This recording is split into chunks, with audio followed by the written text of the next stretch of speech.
Hey à tout le monde, j'espère que vous allez bien et aujourd'hui nouvelle petite vidéo à la chill les gars. Franchement on va juste parler entre nous du coup de la Japan Expo 2023. Voilà, il y avait quelques petits trucs à dire. J'ai pas vraiment fait en fait de vlog à l'intérieur, plutôt des vidéos photos que je vous incorporais en même temps que je parle. Parce que quand c'est dedans il y a beaucoup de bruit etc, donc ça me fait chier de faire des vidéos. Je préfère être en mode chill, je prends des vidéos, je vous fais une petite vidéo à la cool à la maison. Donc voilà les gars, on part là-dessus. Donc premièrement, moi j'y suis allé du coup le dimanche, donc le dernier jour. Je sais pas si on a d'autres qui étaient là le dimanche, mais le matin pour y aller, je sais pas s'ils avaient branlé, mais bref, il y avait un bordel. Je sais pas pourquoi, il y avait plein de bouchons, me demandez pas pourquoi. Alors d'habitude il y en a jamais, je sais pas si c'est arrivé à d'autres, mais bref, une fois arrivé tranquillou, du coup il y avait personne le matin. Ça c'était cool en vrai, tu pouvais te promener facilement sans que t'aies entre guillemets de bouchons si je puis dire quand tu marches, tu vois. Donc c'était plutôt assez cool. Alors personnellement à Japan, du coup j'ai fait principalement donc tout ce qui va être studio, voir les copains, les figurines, etc. Donc je vais surtout parler de ça, mais également vu que j'aime bien l'illustration, il y avait beaucoup d'artistes et autres, et ça c'était cool. Pour tous ceux qui aiment bien les posters, tout ça, franchement là par exemple j'en ai juste un sous les yeux. Ça c'est ma copine qui a pris, alors j'avoue que j'ai plus du tout le nom de l'artiste à qui elle l'a prise, mais voilà ce petit croque-mou avec Light Fury. Franchement ça rend super bien, il y avait énormément de petits artistes comme ça et aussi des beaucoup plus gros, donc c'était plutôt cool à ce niveau là, pour tous ceux qui aiment bien décoration, posters et trucs comme ça tu vois, franchement c'était cool cette Japan Expo pour ça, mais il y avait quand même des points négatifs. Je vais commencer d'abord par le studio, après parler un peu de tout, de toute façon en général c'est assez décousu quand je fais ça vu que vraiment j'y vais à la cool, mais voilà les gars, j'espère que ça vous plaira. On va commencer tout de suite par Zodiacos, du coup, parce que c'était la première fois du coup qu'ils faisaient entre guillemets un stand à eux à la Japan Expo. Ça c'était super cool, on a pu voir les statues en vrai. J'ai pas pris toutes les photos, tout simplement parce qu'après j'ai parlé avec Xavier Jackie et que j'ai oublié. Je vais pas vous mentir, c'est à peu près ça sur tous les stands. J'ai quelques photos de certains trucs et après j'ai parlé et j'ai zappé de les faire, tu vois. Donc bon, il y en a quand même quelques-unes les gars. Globalement, ce que j'ai loupé de toute façon, c'était qui étaient déjà sortis, tels que Shaka, Radamant, des choses comme ça. Donc bon, voilà, j'espère que vous m'en voudrez pas trop, j'arrive même pas à parler. Non, enfin bref, on va commencer du coup par moi, ce qui m'intéressait le plus à voir, c'était les deux Hades. Donc je vous mets les photos et vidéos juste là. Franchement, pépite, j'adore les deux, donc j'ai pris les deux versions. Donc vous aurez tout simplement les unboxings des deux versions sur la chaîne, quand bien sûr elles seront là. Est-ce que j'ai une préférence pour l'une ou l'autre? Et bah écoutez, pas vraiment, parce que j'aime beaucoup le côté avec l'épée en l'air, la tête en sang, tu vois, genre vraiment vénère, combat, etc. de Hades, et le côté vraiment extrêmement posé de l'autre avec sa cape, sachant que mon rêve en statue, ce serait vraiment d'avoir Shun en mode Hades tout simplement, donc Hades, mais tu sais, sur son trône, tout ça, avec sa robe, ça, ce serait une pépite pour moi. Ce serait vraiment ce que j'aimerais obtenir un jour en statue, mais que ce soit off ou non off, il n'y a personne qui nous le fait. J'espère que ça arrivera un jour en tout cas. Mais du coup, franchement, très content de ces deux Hades. Je les ai trouvées super belles. Également Seiya, où pour l'instant, j'attendais de savoir. Pour ceux qui savent, il y a aussi Immortal qui vont faire les God Claws. Donc j'attendais de savoir ce que ça donnait. Je voulais voir de mes yeux. Et franchement, le peigne de Seiya est somptueux. Voilà, l'armure vraiment super belle. Je pense que ça rendra beaucoup moins bien en vidéo, etc. Parce que aussi avec les reflets, j'ai essayé de gérer, tu vois. Mais c'est super beau, vraiment on a un peigne bien brillant, pas un truc mat, tu vois, avec un côté bleuté, non c'est somptueux, les têtes sont vraiment top. Également, on reprend un peu l'idée du set du coup de Tsume, et de faire un ensemble entre guillemets que moi j'adore beaucoup, donc je fais aussi celui de Tsume, donc je pense que je vais faire celui-là pour les God Claws, qui sont mes armures préférées, et puis de toute façon c'est l'Arcades, c'est la vie quoi les gars. Donc franchement Seiya, c'est super validé. Ensuite Aldébaran, du coup que j'avais hésité à prendre parce que je le trouvais super beau dès le début. C'est juste que bon, Aldébaran, entre guillemets, je le voulais plus en, tu vois, genre un banquet moi. Je voulais un truc comme ça, mais là franchement le côté ultra dynamique d'Aldébaran, c'est somptueux. Alors par contre elle est vraiment très imposante celle-ci. Donc déjà, parce qu'ils ont respecté les tailles avec Aldébaran, vas-y tu mets n'importe quel chevalier d'or à côté, il est petit. Mais franchement, elle est super imposante et entre guillemets le dynamisme des effets que tu as avec la résine transparente, c'est super méga beau. Ensuite, Milo, du coup, qui était la précommande de la Japan Expo. Franchement super cool, la tête est super bien faite, on a une belle pose dynamique, le côté du coup avec, comment je pourrais dire, les aiguilles écarlates à chaque pic qui représente du coup la constellation du scorpion. Ça c'est une dinguerie, tu vois, genre ça fait entre guillemets une simple attaque dynamique de Milo, mais avec un décor qui représente vachement du coup tout simplement son signe, que je trouve vraiment très très cool.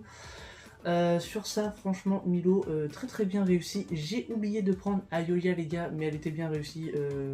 Voilà, rien à dire là-dessus. Les effets, moi j'aimais bien, ça entourait vraiment le personnage. C'était vraiment très dynamique. De toute façon, c'est souvent ça avec Zodiacos. C'est pas un muséum, tu vois.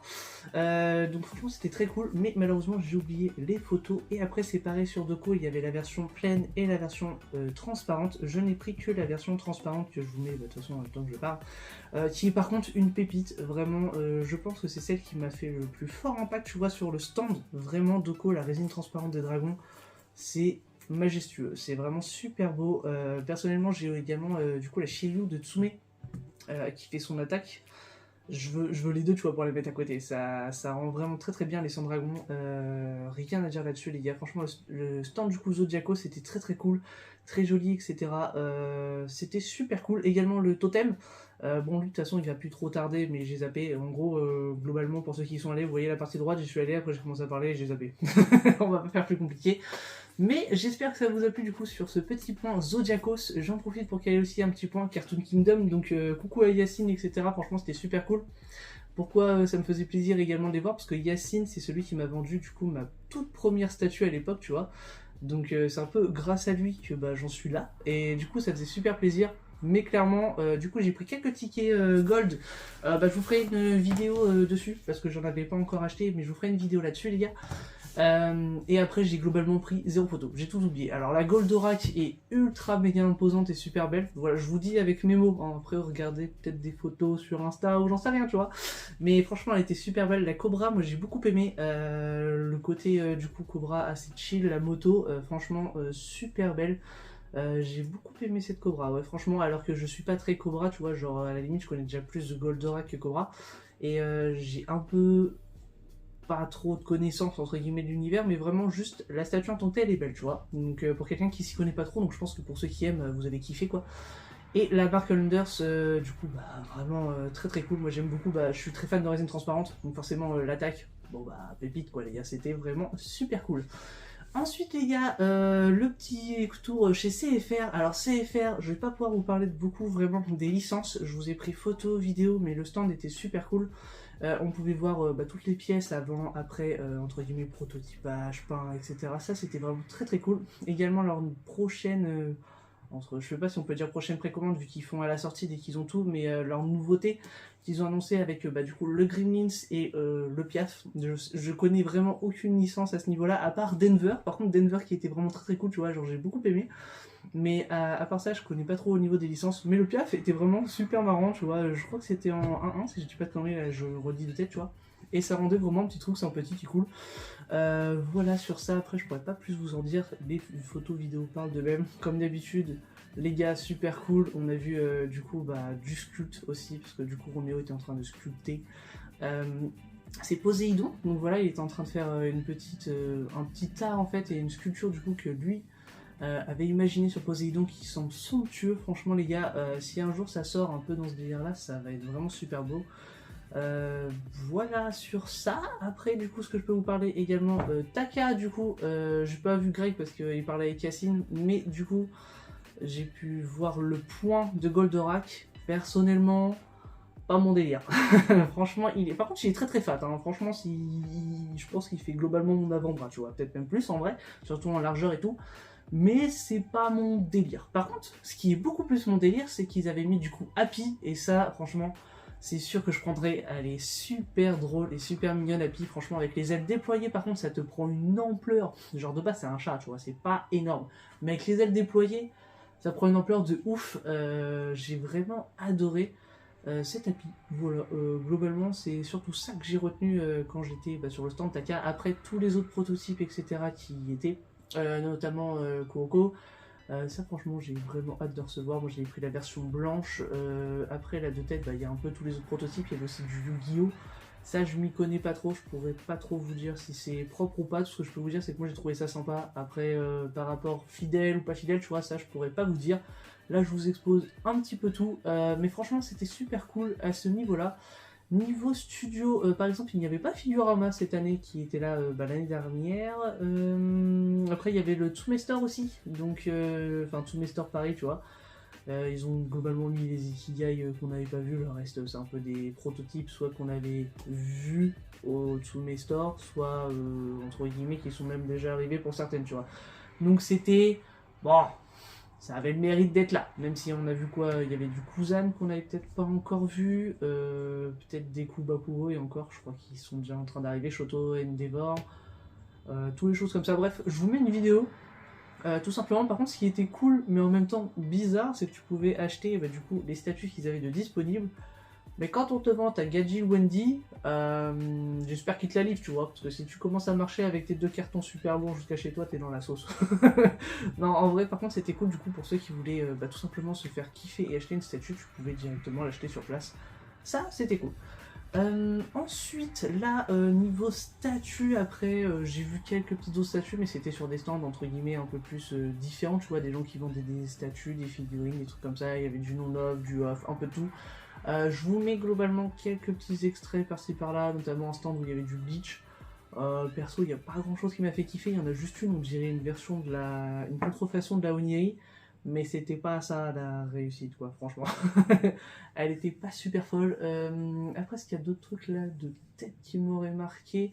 Je ne crois pas. Bon, de toute façon, si jamais j'ai oublié des trucs de tête et que je les vois dans mon photo à ce moment-là, hop, vous avez juste sous les yeux. Et ensuite, du coup, Abyssal Studio, là, on part plutôt sur des PVC, mais qui ont fait quelques trucs qui ont l'air plutôt sympathiques. Qu'est-ce qu'on va avoir? Et ben on va avoir en vrai pas mal de trucs. Il y a des prototypes qui sont encore en noir et blanc, genre Musho, tu vois, des trucs comme ça. Mais on en a qui vont être fort sympathiques, avec par exemple la Gara, qui est vraiment très muséum, mais très très belle. Itadori, que j'aime beaucoup en fait, le côté socle un petit peu bleu, avec son attaque tout simplement. Ça, c'est pas mal du coup, avec la force occulte qu'on voit en dessous, plutôt qu'un truc blanc entre guillemets qui te fait se lever, tu vois, ça j'aime bien. Ensuite, il y avait du dragon blanc aux yeux bleus, ça c'était quand même plutôt sympathique.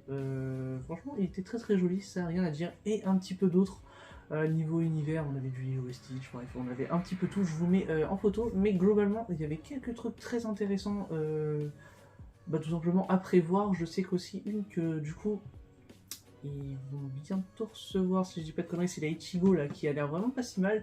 Donc de toute façon je vous ferai un unboxing, peut-être pas en vidéo YouTube tu vois, mais en tout cas sur Insta ou TikTok vous aurez un déballage, ça c'est sûr. Mais voilà, franchement niveau PVC pour ceux qui veulent, sur Abyssal là il y a l'air d'avoir des trucs assez sympathiques qui vont sortir, en tout cas de mon point de vue les gars. N'hésitez pas comme d'habitude à me dire tout ce que vous en pensez dans l'espace commentaire, n'importe quel sujet ou autre, n'hésitez pas, ça c'est cool de pouvoir en discuter.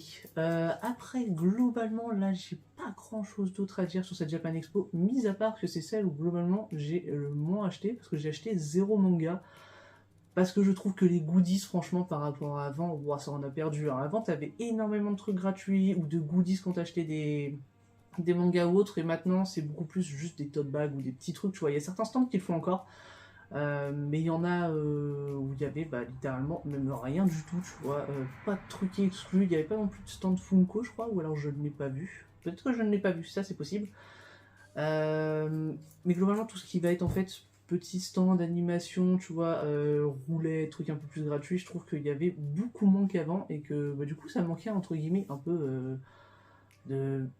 de trucs gratuits, tu vois, parce que déjà que le billet est assez cher, s'il y en a qui veulent juste venir s'amuser, tu vois, cosplay, etc. Ça par contre, il y avait toujours autant de cosplay, ça c'est toujours aussi cool d'en voir.